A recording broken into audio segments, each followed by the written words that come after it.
হযরতে আবু বকর সিদ্দিক রাদিয়াল্লাহু তাআলা আনহু বেলালের কষ্ট দেখার পর হযরত আবু বকর বলে, হে বেলাল, আল্লাহ রাব্বুল আলামিনের নামটুকু তুমি আস্তে আস্তে করে উচ্চারণ করো। আল্লাহ পাকের নাম যদি তুমি আস্তে আস্তে করে উচ্চারণ করো, তাহলে কাফের মুশরিকরা তোমাকে এত নির্যাতন করবে না, এত জ্বালাতন করবে না, এত অত্যাচার করবে না, টর্চারিং করবে না। হযরতে আবু বকর সিদ্দিক রাদিয়াল্লাহু তাআলা আনহুর কথা শোনার পর হযরত বেলাল রাদিয়াল্লাহু তাআলা আনহু বলেন, হে ভাই আবু বকর, আমাকে যখন টর্চারিং করেন আর আমি যখন জবানে বলতে থাকি আহাদ আহাদ আহাদ, আমাকে কে মারে আর কে ধরে আর কে কি করে আমি কিছুই টের পাই না। আমার আল্লাহ আল্লাহ বলতে যত মজার মজা মজা লাগে, আর আল্লাহ আল্লাহ বলতে থাকি, আল্লাহর জিকিরটুকু দিলে দিলে করতে থাকি। আমাকে যতই মার দূর করুক না কেন, এক সেকেন্ডের জন্য, এক মুহূর্তের জন্য আমি কষ্ট পাই। এ গাজীপুরের মুসলমান, হযরত বেলাল রাদিয়াল্লাহু তাআলা আনহুকে দুইটি হাতের ভিতর রশি দিয়ে বাঁধার পর মক্কার মরুভূমির প্রান্তরে অলিতে গলিতে উত্তপ্ত বালুকণার ভিতরে দুইটি হাতের ভিতর রশি দিয়ে বাঁধার পর এ বন্ধুগণ, টেনে হেসড়ে হেসড়ে হযরত বেলাল রাদিয়াল্লাহু তাআলা আনহুকে নিয়ে যায় আর বারবার বলে, বেলাল, ইমান ছাড়ো, কালিমা ছাড়ো, আর কালিমা ছাড়ো, আর নাহাই তো তোমার জীবন আমরা রাখবো না, জীবন আমরা রাখবো না। হে গাজীপুরের মুসলমান, হযরত বেলাল রাদিয়াল্লাহু তাআলা আনহু ঈমান ছাড়ে নাই, দৌলত ঈমান কিন্তু এক সেকেন্ডের জন্য ছাড়ে নাই। এই জন্য রে মুসলমান ঈমানদার আল্লাহর গোলাম, ঈমান এত দামি, ঈমান এত দামি, ঈমান এত দামি রে আমার বন্ধুগণ। আল্লাহ রাব্বুল আলামিন পবিত্র কুরআনুল কারীমের ভিতর বলেন, আমিনু কামা আমানান নাস। ঈমান আনতে হবে হযরতে সাহাবায়ে কেরামের ঈমানের মতো ঈমান। হযরতে সাহাবায়ে কেরামের ঈমানের মতো যদি তোমাদের ঈমান মজবুত করতে পারো, তাহলে দুনিয়াতেও শান্তি, পরকালেও আল্লাহ রাব্বুল আলামিন মুক্তির ব্যবস্থা করে দিবে। শুধু তাই নয় রে আমার বন্ধুগণ, এক গাজীপুরের মুসলমান, আল্লাহ রাব্বুল আলামিনের কাছে টাকা পয়সার দাম নয়, বাড়ি গাড়ির দাম নয়, দলান কুটার দাম নয়, আল্লাহ তাআলার কাছে একজন আল্লাহওয়ালা নেককার বান্দার দাম আল্লাহ রাব্বুল আলামিনের কাছে বেশি। লক্ষ্য করে দেখুন রে বন্ধুগণ, হযরতে বেলাল রাদিয়াল্লাহু তাআলা আনহুকে যখন সর্বশেষ আল্লাহর পয়গম্বর বলে দিলেন, আবু বকর, আলহামদুলিল্লাহ আল কারিম মডেল মাদ্রাসার কর্তৃক আয়োজিত বার্ষিক ইসলামী ওয়াজ ও মাহফিলের সম্মানিত সভাপতি সাহেব, আমাদের প্রত্যেকের সুপরিচিত আমার উস্তাদ পীরে কামেল আলহাজ হযরত মাওলানা শহীদুল্লাহ বাহার যুক্তিবাদী সাহেব, মুহতামিম আল কারিম মডেল মাদ্রাসা, গাজীপুর সিটি, ঢাকা। আজকের মাহফিলের যে প্রধান আকর্ষণ, প্রধান মেহমান, সারা বাংলার আলোড়ন সৃষ্টিকারী, প্রত্যেকের পরিচিত হযরত মাওলানা হাফিজুর রহমান সিদ্দিকী সাহেব আমাদের মাঝে উপস্থিত হবেন। আল্লাহ রাব্বুল আলামিনের কাছে আমরা শুকরগুজার করি, আলহামদুলিল্লাহ। এই গাজীপুরের ভিতরে বগুড়া ঈদগাহার ময়দানে এত সুন্দর পরিবেশ করে একটি মাহফিল আয়োজনের ব্যবস্থা করা হয়েছে। এটা অত্যন্ত বরকতময় একটি মজলিস। এই মজলিস ইচ্ছা করলে প্রতিদিন করা যায় না। চাইলে আগামীকালকে এখানে মাহফিল হয় নাই, আজকে আছে, আগামীকালকে হবে না, গতকালকে ছিল না, আগামীকালকে হবে না, আজকেই শুরু, আজকেই শেষ। আমরা যারা এখন এদিক সেদিক আছি প্রত্যেকে প্যান্ডেলের ভেতরে চলে আসি। এখন থেকে ধারাবাহিকভাবে আলোচনা শুরু হবে ইনশাআল্লাহ। আমি ভূমিকা লম্বা করব না, যেহেতু আলোচক বেশি। পবিত্র কোরআনুল কারীম থেকে যে আয়াতে কারিমা আমি আপনাদের খেদমতে তিলাওয়াত করেছি, রাসূল কারীম সাল্লাল্লাহু আলাইহি ওয়াসাল্লামের অসংখ্য হাদিসে মুবারাকা থেকে যে হাদিসটুকু আমি পড়েছি, আয়াতকে সামনে রেখে হাদিসকে সামনে রেখে কিছু কথা বলার চেষ্টা করব ইনশাআল্লাহ। আল্লাহ রাব্বুল আলামিনের কাছে আমরা সর্বোপরি শুকরগুজার করি। আল্লাহ তাআলা আমাদেরকে এত সুন্দর পরিবেশ করার ব্যবস্থা করে দিয়েছেন। আর এই বিশেষ করে মাদ্রাসা আল কারীম মডেল একাডেমি মাদ্রাসা, আমার উস্তাদ আমার পাশে বসে আছেন। আল্লাহ তাআলা যেন হযরতের মনের নেক মাকসাদকে পুরা করে, সকলে বলে আমিন। আর আল্লাহ রাব্বুল আলামিনের কাছে আমরা শুকরগুজার করি। আল্লাহ রাব্বুল আলামিন বলেন, বান্দা যে যত বেশি শুকরগুজার করবে আল্লাহ তাআলা সেই বান্দার প্রতি রাজি হবেন, খুশি হবেন। আল্লাহ তাআলা বলেন, لئن شكرتم لأزيدنكم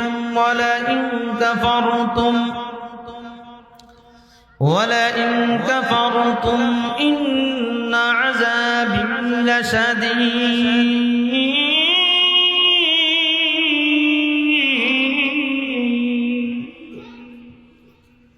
আল্লাহ রাব্বুল আলামিন বলেন, বান্দা যে যত বেশি শুকরগুজার করবে আমি বান্দাকে নিয়ামত বাড়িয়ে দেওয়ার জন্য যথেষ্ট হয়ে যায়। আর বান্দা যদি আমার নিয়ামত পাওয়ার পর আমার শুকরগুজার থেকে দূরে থাকে, নাশুকরিয়া বান্দা হয়ে যায়, আমি তাদের কাছ থেকে আমার নিয়ামতগুলি ছিনিয়ে নিই। তে আল্লাহ তাআলার কাছে আমরা সদা সর্বদাই শুকরগুজার করব। আল্লাহ আমাদেরকে এত সুন্দর হিসাবে, শুধু তাই নয় দামি হিসাবে আমাদেরকে বানিয়েছেন, আশরাফুল মাখলুকাত হিসাবে বানিয়েছেন। আমার বন্ধুগণ, পবিত্র কুরআনুল কারীম থেকে যে আয়াতে কারিমা আমি তিলাওয়াত করেছিলাম, এই আয়াতে আল্লাহ তাআলা বলেন, ইন্নাল্লাযীনা আমানু ওয়া আমিলুস সালিহাতি কানাত লাহুম জান্নাতুল ফিরদাউসি নুজুলা। আল্লাহ রাব্বুল আলামিন বলেন, নিশ্চয়ই যারা ঈমান আনবে, নেক আমল করবে, আল্লাহ রাব্বুল আলামিন বলেন ঈমান আনার কারণে, নেক আমল করার কারণে জান্নাতুল ফিরদাউসের মালিক আমি আল্লাহ তাআলা তাদেরকে বানিয়ে দিব। শুধু তাই নয় রে মুসলমান ইমানদার আল্লাহর গোলাম, আল্লাহ রাব্বুল আলামিন জান্নাত, 8টা জান্নাত আল্লাহ রাব্বুল আলামিন নির্ধারণ করেছেন। তার মধ্য থেকে প্রথম নম্বর জান্নাত, সুন্দর জান্নাত, জান্নাতুল ফিরদাউসের মেহমান আল্লাহ রাব্বুল আলামিন বানাইবেন। বানানোর পিছনে একমাত্র কারণ হলো ঈমান আনার কারণে, নেক আমল করার কারণে। ঈমান যদি থাকে, নেক আমল যদি, আমলে সালেহ যদি থাকে, আল্লাহ তাআলা জান্নাতুল ফিরদাউসের মালিক আল্লাহ রাব্বুল আলামিন বানাবেন। জান্নাতুল ফিরদাউসের মেহমানদারি আল্লাহ রাব্বুল আলামিন করাবেন। শুধু তাই নয় রে মুসলমান ইমানদার আল্লাহর গোলাম,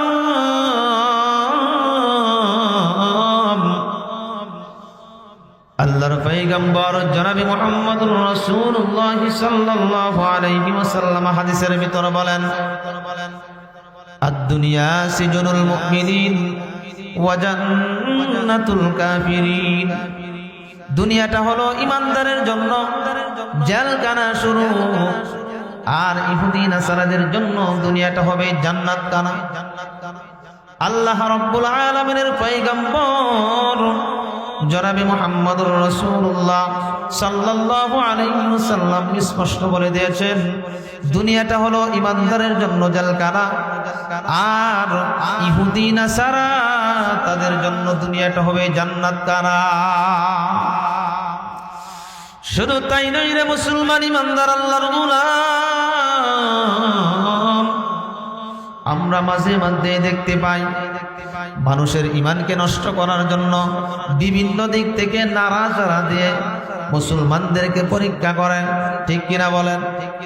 হে আমার বন্ধুগণ, আল্লাহ রাব্বুল আলামিন পবিত্র কুরআনুল কারীমের অন্যতর আয়াতের ভিতর আল্লাহ রাব্বুল আলামিন বলেন, আমিনু কামা আমানান নাস।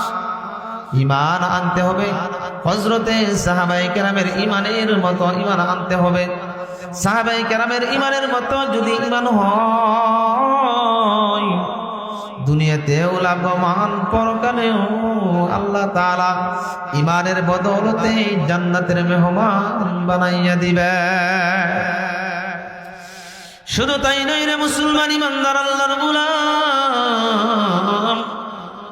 হযরতে বেলাল রাদিয়াল্লাহু তাআলা আনহুর দিকে লক্ষ্য করলে দেখা যায় হযরতে কাব্বাব রাদিয়াল্লাহু তাআলা আনহু ঈমান আনার কারণে কত নির্যাতিত হইতে হয়েছে, কত নিপীড়িত হইতে হয়েছে, তারপরেও এক সেকেন্ডের জন্য, এক মুহূর্তের জন্য কিন্তু ঈমান ছাড়ে না। এক সেকেন্ডের জন্য, এক মুহূর্তের জন্য যারা ঈমান আল্লাহ তাআলার উপর ঈমান এনেছে, তাদেরকে যদি দুনিয়াটাকে এক পাল্লায় রেখে দেওয়া হয়, আর যদি বলা হয় তোমাদেরকে তামাম পৃথিবীর দুনিয়াটাকে দিয়ে দিলাম, তারপরেও এক সেকেন্ডের জন্য, এক মুহূর্তের জন্য দৌলত ঈমান কারো কাছে সে বিক্রি করবে না। টাকার কাছে ঈমানদার বিক্রি হয় না, বাড়ি গাড়ির কাছে ঈমানদার বিক্রি হয় না, দালাল কোটা অট্টালিকার কাছে ঈমানদার বিক্রি হয় না। ঈমানদার একমাত্র আল্লাহ রাব্বুল আলামিনের রাজি এবং খুশির জন্য নিজের জীবনটাকে উৎসর্গ করে দেওয়ার জন্য সদা সর্বদাই প্রস্তুত থাকে, ঠিক কিনা বলে? হযরত বেলাল রাদিয়াল্লাহু তাআলা আনহু ঈমান আনার কারণে রে বন্ধুগণ কত নির্যাতন করেছে, কত অত্যাচার করেছে, তারপরেও কিন্তু হযরত বেলাল রাদিয়াল্লাহু তাআলা আনহু ঈমান ছাড়া নাই। হযরত বেলাল রাদিয়াল্লাহু তাআলা আনহু ঈমান আনছে যখন শোনা হয়েছে, জানা হয়েছে, মক্কার অলিতে গলিতে যখন প্রচার প্রসার হয়ে গেছে, পাবলিসিটি হয়ে গেছে, বেলাল আল্লাহর পয়গম্বরের কাছে আওয়া যাওয়া করে, আসা যাওয়া করে। আর এই কথা যখন তার মনিব উমাইয়া ইবনে কালব জানতে পেরেছে, শুনতে পেরেছে, হে বেলাল, তুমি নাকি আব্দুল্লাহর বেটা মুহাম্মদের কাছে তুমি যাও। বুঝতে পারলাম না, আমার খায়া, আমার ফইরা, আমার কাছে থেকে সব কিছু আমার ব্যবহার করার পর আব্দুল্লাহর বেটা মুহাম্মদের কাছে তুমি যাও, তোমার অবস্থা কিন্তু ভালো হবে না। উমাইয়া ইবনে কালব যখন এই কথা বলেন, হযরত বেলাল রাদিয়াল্লাহু তাআলা আনহু সঙ্গে সঙ্গে জানিয়ে দিলেন, আল্লাহর পয়গম্বরের কাছে আমি গিয়েছি, শুধু এখানেই শেষ নয়, আল্লাহর পয়গম্বরের কাছে গিয়ে আমি হাতে হাত রেখে কালিমা পড়েছি, কালিমার মালা আমার গলায় আমি লাগিয়েছি। এখানে কালিমা পড়ার কারণে যদি আমার শুলিতে চড়তে হয়, আমার গলার ভিতর রশিও যদি লাগান, আমার হাতের ভিতর যদি রশিও লাগান, তারপরে এক সেকেন্ডের জন্য, এক মুহূর্তের জন্য আমি দৌলত ঈমান ছাড়তে পারবো না। যখন হযরতে বেলাল রাদিয়াল্লাহু তাআলা আনহু এই কথা বললেন, বলার পর মক্কার অলিতে গলিতে আবু জাহেল, আবু লাহাব, তার অনুসারীরা, মক্কার কাফের মুশরিকের দলেরা মক্কার যুবকদেরকে উমাইয়া ইবনে কালব লালিয়ে দিয়েছে। এই উমাইয়া ইবনে কালব কখনো নির্যাতন করে, কখনো আবু জাহেল নির্যাতন করে, মক্কার কাফের মুশরিকরা নির্যাতন করে, কিন্তু হযরত বেলাল রাদিয়াল্লাহু তাআলা আনহু এক সেকেন্ডের জন্য, এক মুহূর্তের জন্য ঈমান বিক্রি করে নাই।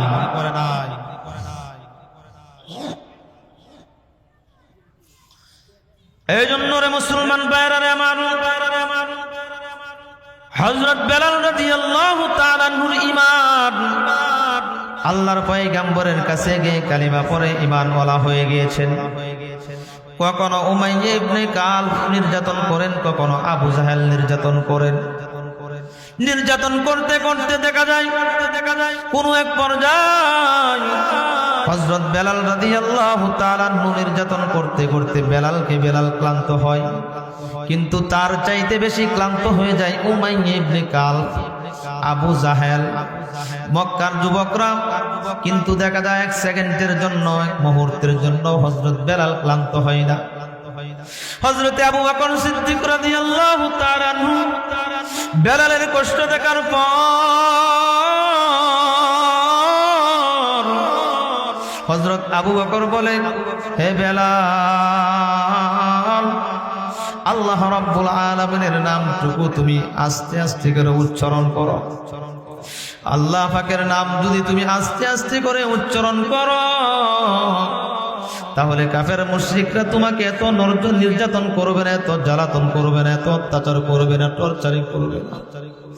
হযরতে আবু বকর সিদ্দিক রাদিয়াল্লাহু তাআলা আনহুর কথা শোনার পর হযরত বেলাল রাদিয়াল্লাহু তাআলা আনহু বলেন, হে ভাই আবু বকর, আমাকে যখন টর্চারিং করেন আর আমি যখন জবানে বলতে থাকি আহাদ আহাদ আহাদ, আমাকে কে মারে আর কে ধরে আর কে কি করে আমি কিছুই টের পাই না। আমার আল্লাহ আল্লাহ বলতে যত মজার মজা মজা লাগে, আর আল্লাহ আল্লাহ বলতে থাকি, আল্লাহর জিকিরটুকু দিলে দিলে করতে থাকি। আমাকে যতই মার দূর করুক না কেন, এক সেকেন্ডের জন্য, এক মুহূর্তের জন্য আমি কষ্ট পাই। এ গাজীপুরের মুসলমান, হযরত বেলাল রাদিয়াল্লাহু তাআলা আনহুকে দুইটি হাতের ভিতর রশি দিয়ে বাঁধার পর মক্কার মরুভূমির প্রান্তরে অলিতে গলিতে উত্তপ্ত বালুকণার ভিতরে দুইটি হাতের ভিতর রশি দিয়ে বাঁধার পর এ বন্ধুগণ, টেনে হেসড়ে হেসড়ে হযরত বেলাল রাদিয়াল্লাহু তাআলা আনহুকে নিয়ে যায় আর বারবার বলে, বেলাল, ইমান ছাড়ো, কালিমা ছাড়ো, আর কালিমা ছাড়ো, আর নাই তো তোমার জীবন আমরা রাখবো না, জীবন আমরা রাখবো না। হে গাজীপুরের মুসলমান, হযরত বেলাল রাদিয়াল্লাহু তাআলা আনহু ইমান ছাড়ে নাই, দৌলত ইমান কিন্তু এক সেকেন্ডের জন্য ছাড়ে নাই। এই জন্য রে মুসলমান ইমানদার আল্লাহর গোলাম, ইমান এত দামি, ইমান এত দামি, ইমান এত দামি রে আমার বন্ধুগণ। আল্লাহ রাব্বুল আলামিন পবিত্র কুরআনুল কারীমের ভিতর বলেন, আমিনু কামা আমানান নাস। ইমান আনতে হবে হযরতে সাহাবায়ে কেরামের ইমানের মতো ইমান। হযরতে সাহাবায়ে কেরামের ইমানের মতো যদি তোমাদের ইমান মজবুত করতে পারো, তাহলে দুনিয়াতেও শান্তি, পরকালেও আল্লাহ রাব্বুল আলামিন মুক্তির ব্যবস্থা করে দিবে। শুধু তাই নয় রে আমার বন্ধুগণ, এক গাজীপুরের মুসলমান, আল্লাহ রাব্বুল আলামিনের কাছে টাকা পয়সার দাম নয়, বাড়ি গাড়ির দাম নয়, দলান কুটার দাম নয়, আল্লাহ তাআলার কাছে একজন আল্লাহওয়ালা নেককার বান্দার দাম আল্লাহ রাব্বুল আলামিনের কাছে বেশি। লক্ষ্য করে দেখুন রে বন্ধুগণ, হযরতে বেলাল রাদিয়াল্লাহু তাআলা আনহুকে যখন সর্বশেষ আল্লাহর পয়গম্বর বলে দিলেন, আবু বকর,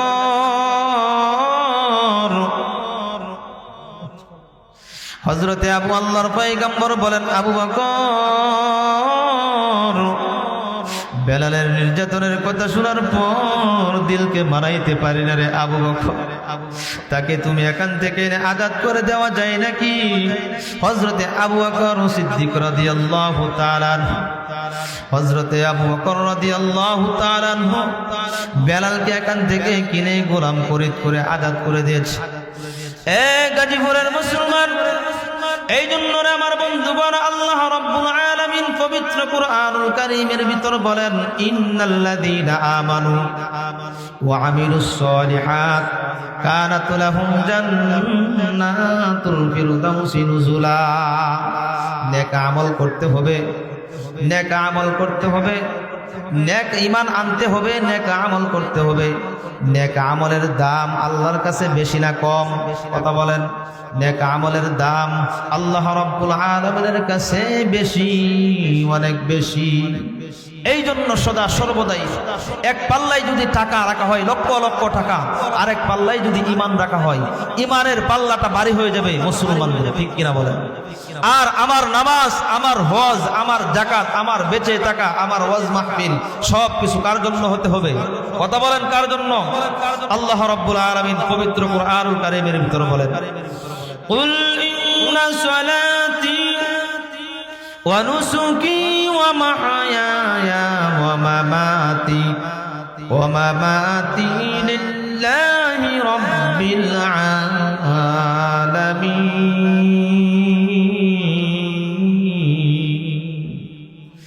আল্লাহ রাব্বুল আলামিন বলেন, হে রাসূল, কুল, হে রাসূল, আপনি জানিয়ে দেন, আমার নামাজ, আমার হজ, আমার কুরবানি, আমার যাকাত, আমার বেঁচে থাকা, আমার মরে যাওয়া সব কিছু হতে হবে একমাত্র আল্লাহ রাব্বুল আলামিনের জন্য। কার জন্য? সব কিছু যদি আল্লাহ রাব্বুল আলামিনের জন্য হয় তাহলে আমার কোনো চিন্তা থাকবে, পেরেশানি থাকবে? কথা বলেন, থাকবে কিনা? আমাদের কোনো পেরেশানি থাকবে না। এই জন্য আমার বেঁচে থাকা আল্লাহর জন্য হতে হবে। আমার বেঁচে থাকা, আমার মরে যাওয়া, আমার চলাফেরা সব কিছু কার জন্য হতে হবে? কথা বলেন, কার জন্য হতে হবে? একমাত্র আল্লাহর জন্য। আল্লাহ তাআলা আমাদের সকলকে প্রতিটা কথার উপর বুঝা এবং আমল করা তৌফিক দেন সকলে বলে আমিন। আর বিশেষ করে আল কারীম মডেল একাডেমি মাদ্রাসা বালক বালিকা শাখা রয়েছে, ভালো উস্তাদদের দ্বারা পরিচালিত হয়, ভালো আলেমদের দ্বারা পরিচালিত হয়। বিশেষ করে আমার উস্তাদে মুহতারাম সারা বাংলার আনাচে কানাচে আজকে 35 বছর যাবত সারা বাংলার আনাচে কানাচে আলোচনা করে থাকেন। ওনার প্রায় লক্ষাধিক মুরিদান রয়েছেন, আরো বেশি হতে পারে। হুজুর এখানে এসেছে, ওনার একটা স্বপ্ন, একটি মাদ্রাসা করবে। বিভিন্ন জায়গায় মাদ্রাসা আছে, প্রত্যেকটা জেলায় মাদ্রাসা আছে। আপনারা হজরতের মাদ্রাসায় যাবেন, আপনাদেরকে 4 দাওয়াত দেওয়া হলো, আর আপনাদের ছেলে মেয়েদেরকে দিয়ে হজরতকে সহযোগিতা করবেন। আল্লাহ তাআলা যেন এই মাদ্রাসাকে দিনের মার কাছে কবুল আর মঞ্জুর করে সকলে বলে আমিন। ওয়া আখিরু দাওয়ানা আলহামদুলিল্লাহি।